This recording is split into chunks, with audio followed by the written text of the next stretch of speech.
Welcome to another episode of the CSUSB Advising Podcast. This is Matt Markin, and with me, as always, is Olga Valdivia. So Olga and I are excited to welcome back to the podcast Dr. Craig Seal to talk to us more about the new Master of Science in Human Resource Management. Dr. Seal, how are you? I'm doing well this afternoon. Thank you for having me on today. Yeah. And even though you've been on a previous episode, we were wondering if you could tell us a little bit about yourself and kind of your path into higher ed. Yeah, so it's interesting. In my field, mostly in business, usually not a plan.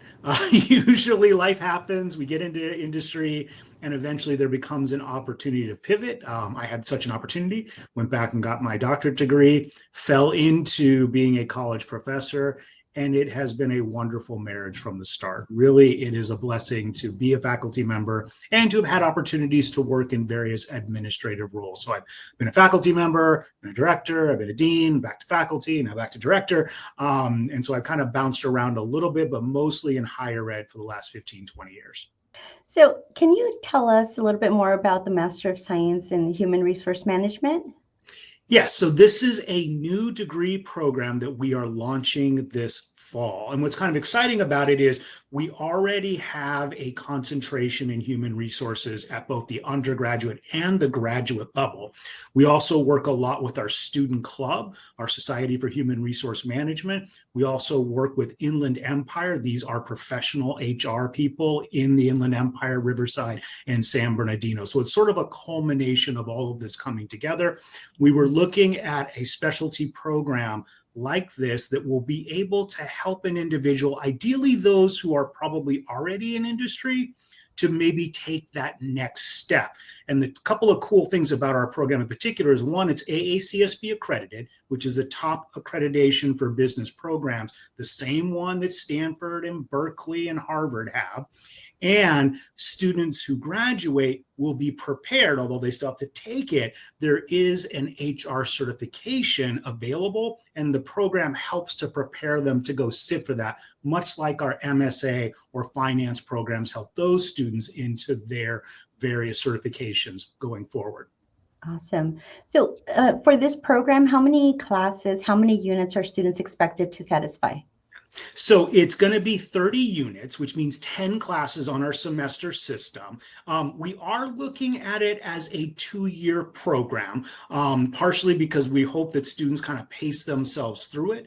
There are 5 core required classes, both at the beginning and end. And then the nice thing is there's a lot of flexibility for students to build their own as they go through it. And whether that's with public administration, whether that's with management, whether that's with HR or other graduate programs, they can kind of build in some of their free electives to kind of meet their needs as they move forward. Yeah, that's really nice to have that flexibility, a little bit of everything, right? So more specifically for the HRM courses, obviously we know the theme, right? But what are students learning in these classes? So they're going to start off with a little bit of foundation, not necessarily in HR, but what really builds to it is communication and organizational behavior. Because a lot of what's going to happen with HR is being able to communicate effectively. And a lot of what happens with HR is application of organizational behavior. So that'll be their foundation. Then they move into an overview of HR in general, covering the various areas. So things like recruitment and staffing, compensation, performance management. Then they'll move into strategy, and then they culminate with our final course, which is a review of what they've covered.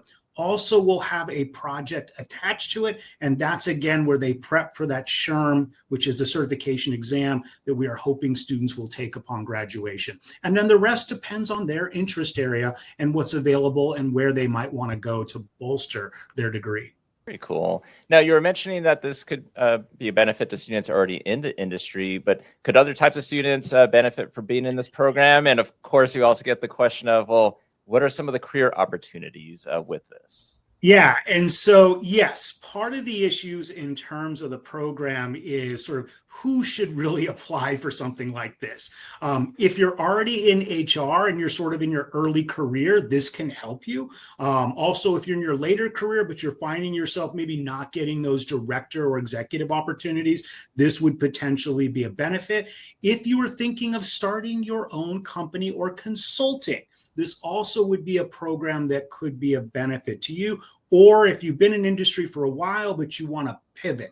And so those are kind of the groups that we're looking for that we think will get the most benefit out of it. And the kind of career opportunities, Matt, would be things like consulting, HR of one, or hoping to move into those management director and potentially executive roles going forward. So what does the application process look like to apply? It's pretty streamlined, actually, Olga, hopefully. And so they apply. Really what we're looking for is your transcripts. We are looking for a recommendation, but just one, somebody, a professional reference that we can reach out to and connect with.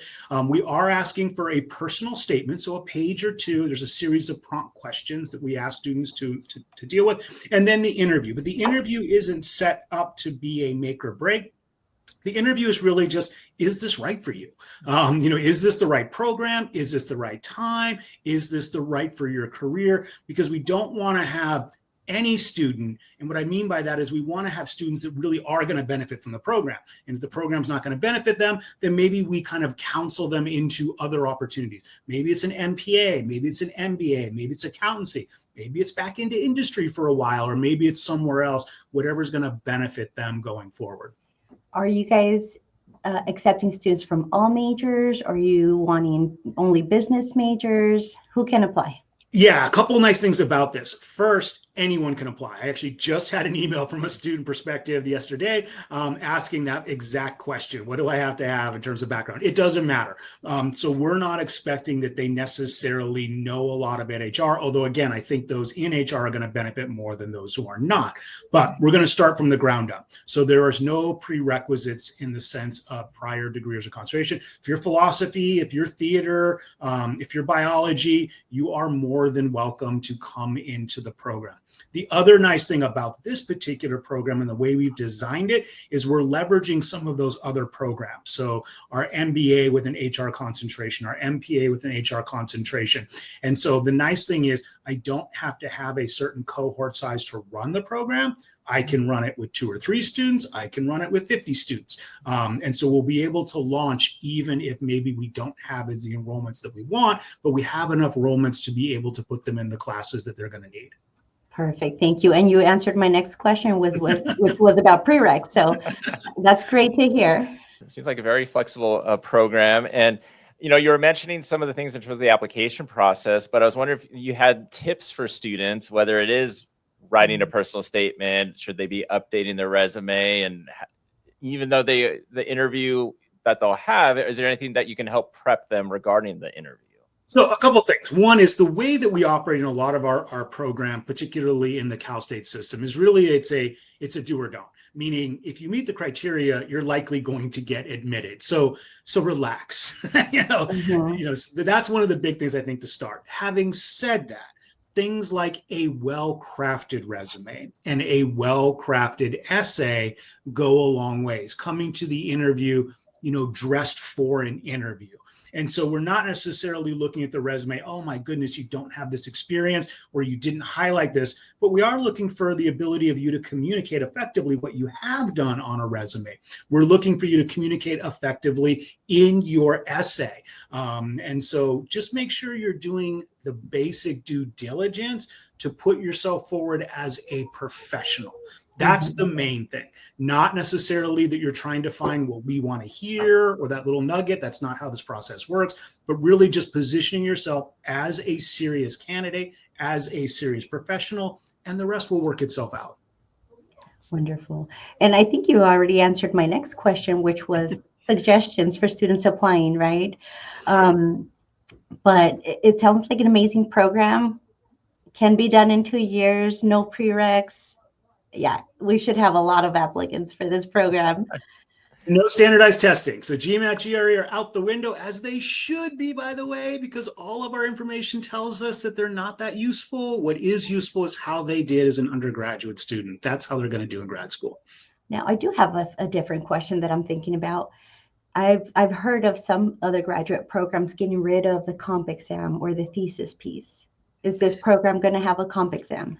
So Every graduate program has to have some culminating experience, whether that's an exam, a project, or a thesis. The way our program is designed is one of the last classes you take will do a combination of a project. There will be an exam in that, but that exam is basically a test prep that will help you to be able to move on. And so there will be a project, there will be exam, but it's not, as you've seen in maybe some programs where there's this high stress culminating everything up to this test. That's not how this program is designed. That sounds so good to hear. I think just being a student in a graduate program, it was like all this pressure to study and be ready for that exam. So this is a really nice, refreshing thing to hear, going into a graduate program. Well, the nice thing, the way we prep that final class is it gets you to it. Where a lot of times, Olga, what will happen is you have this final exam at the end of the term. Good luck, go study. Go back to your old classes, go back to your old books. That's not how this is set up. It is actually designed to help you prepare and review so that you are ready to sit for it at the end. And again, there's hopefully going to be a project attached to it as well, which would be a nice portfolio piece for someone to take forward. Love it. And let's say someone has listened to this and they have more questions or they're interested in it. Who would they get in contact with? Just reach out to me. I am, as Matt knows, I'm on email all the time. So please feel free, cseal@csusb.edu. Shoot me an email. We will set up a one-on-one conversation. Happy to address any questions you have. We do have some information sessions, generally the first Monday of the month. And so we have one coming up in June. We have one coming up in July. And so those are generally done via Zoom at noon and at 6 o'clock, so I can cover both lunch and evenings. So we have information sessions, but again, just email me and we will set up a time to connect. Awesome. Sounds good. Well, appreciated being on the podcast to tell us more about this. Thank you so much, Dr. Seal. And thank you both for having me this afternoon. Really appreciate the opportunity.